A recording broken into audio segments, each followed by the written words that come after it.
सकते हैं माता। आप दया की सागर हैं। मुझे दर्शन देकर, मेरे कष्टों को हरकर आपने मुझे कृतार्थ कर दिया है माता। मैं धन्य हो गई आपके दर्शन पाकर। मैं माँ हूँ, मेरी भक्तिन स्वयं को कष्ट पहुँचाए, ये मैं कैसे सह सकती हूँ पुत्री दारुका। मैं तुम्हारी तपस्या से प्रसन्न हुई। वरदान मांगो पुत्री। माता, मेरे और समस्त असुर समुदाय के जीवन को सरल करने हेतु इस स्थान को अपने आशीष से परिवर्तित कर दीजिए माता। यहाँ सभी संपदा से परिपूर्ण एक ऐसा वन स्थापित कर दीजिए जिससे हम सभी यहाँ सहजता से निवास कर सके माँ। क्योंकि माता, हम असुर सभी आनंद प्राप्ति के सुख सुविधाओं से वंचित है, इसलिए हमारे साथ भी आपके भक्तों के समान ही व्यवहार होना चाहिए माता। अपने समस्त समुदाय के लिए निस्वार्थ भाव से वरदान मांगकर तुमने मुझे और भी प्रसन्न कर दिया पुत्री दारुका। मैं तुम्हारी इच्छा अवश्य पूर्ण करूंगी। धन्यवाद माता, धन्यवाद।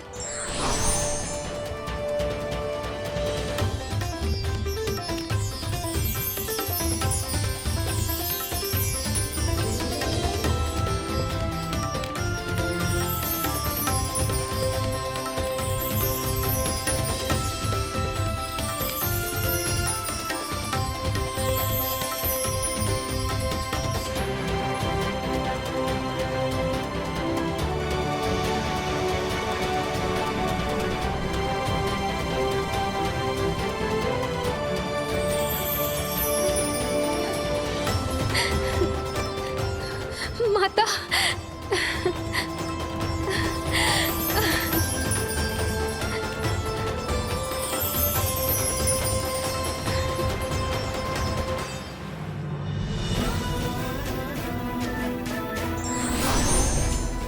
ये अब तुम्हारा वन है पुत्री दारुका। अब जहाँ तुम और तुम्हारा समस्त समुदाय जाएगा, ये वन तुम्हारे साथ जाएगा। सदा तुम्हारा रहेगा ये वन, जहाँ तुम्हें कोई भी कमी नहीं होगी और तुम्हारी सुरक्षा सदैव निश्चित रहेगी।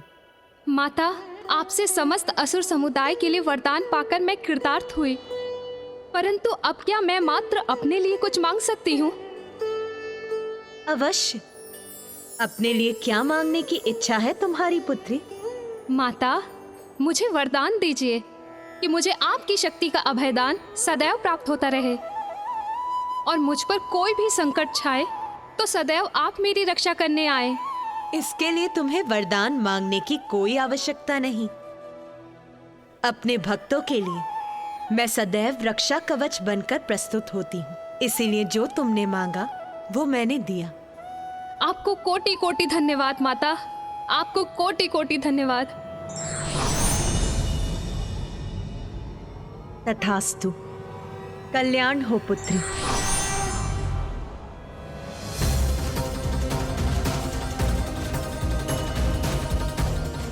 माता की कृपा से हम असुरों को ये वन प्राप्त हो गया, हम धन्य हो गए। माता, आपने तो दारुका को वरदान स्वरूप संपूर्ण वन दे दिया, तब तो असुरों को संतुष्ट रहना चाहिए था। फिर उसके पति को पृथ्वी पाने का लालच क्यों हुआ? कृपा की थी मैंने दारुका पर, बंद दिया था उसे, किंतु उसने अपनी आसुरी प्रवृत्ति का परित्याग नहीं किया। गणेश, मैंने दारुका और उसके असुरों को उस वन में समस्त वन्य संपदा उपलब्ध करवाई थी, किंतु उसका पति दारुक और भी पाना चाहता था और अब अपनी पत्नी को प्राप्त हुए वरदान से उसका साहस और भी बढ़ गया था।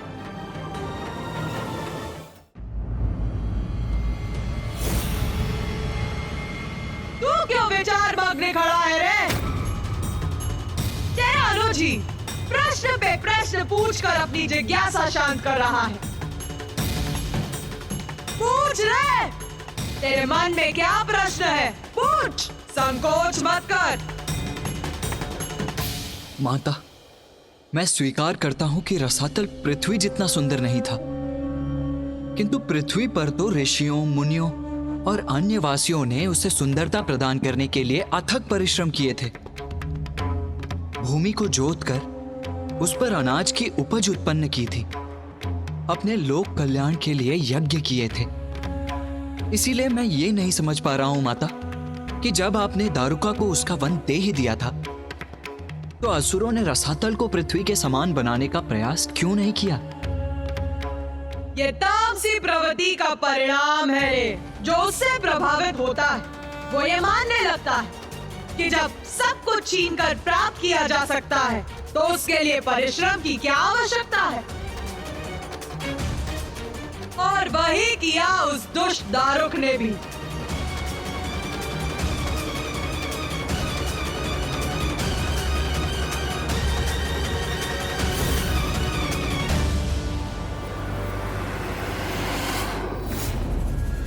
मेरे प्रिय असुरों, कोई नहीं,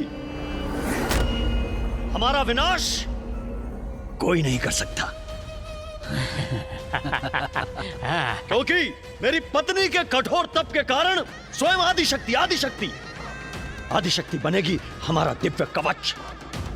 हम सुरक्षित रहेंगे क्योंकि सर्वोच्च देवी शक्ति हमारी सुरक्षा करने के लिए वचनबद्ध है।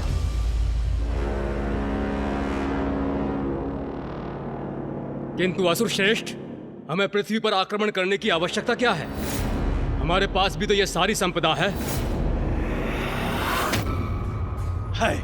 अवश्य है, किंतु सोचो, क्या ये मात्र एक वन हमारी संपूर्ण असुर जाति के लिए पर्याप्त है? मेरी पत्नी ने इतने कष्ट उठाकर घोर तप किया, आदिशक्ति ने उसे क्या दिया? ये एक वन, जिस वन में हम अपना भोजन जुटाने के लिए संपूर्ण जीवन आखेट करते रहे, विवश होते रहे, श्रम करते रहे। क्यों?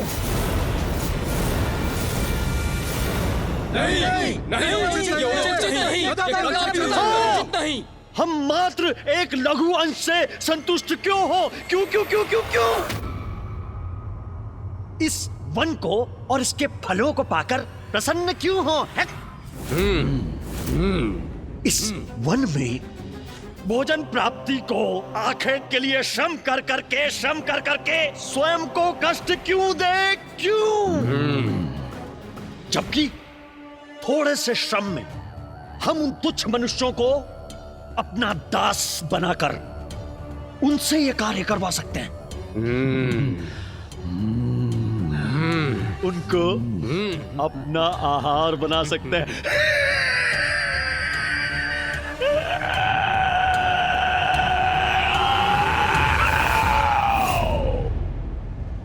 असुर श्रेष्ठ दारुक उचित कह रहे हैं।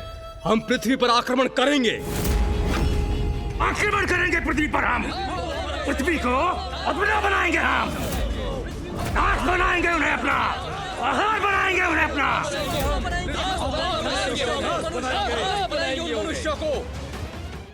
असुर श्रेष्ठ, हम पृथ्वी पर पहुंचेंगे कैसे?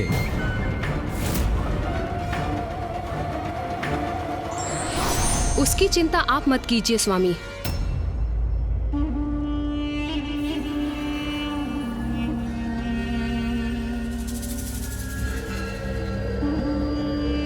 स्वामी, यदि आप पृथ्वी तक जाना चाहते हैं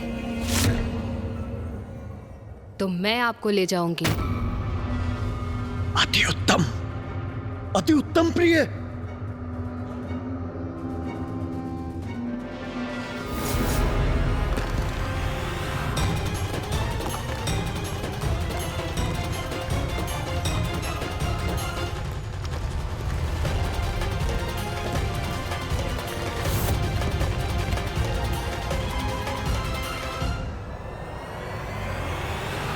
माता के वरदान का अनुचित लाभ उठाना कहीं पृथ्वीवासियों को संकट में ना डाल दे।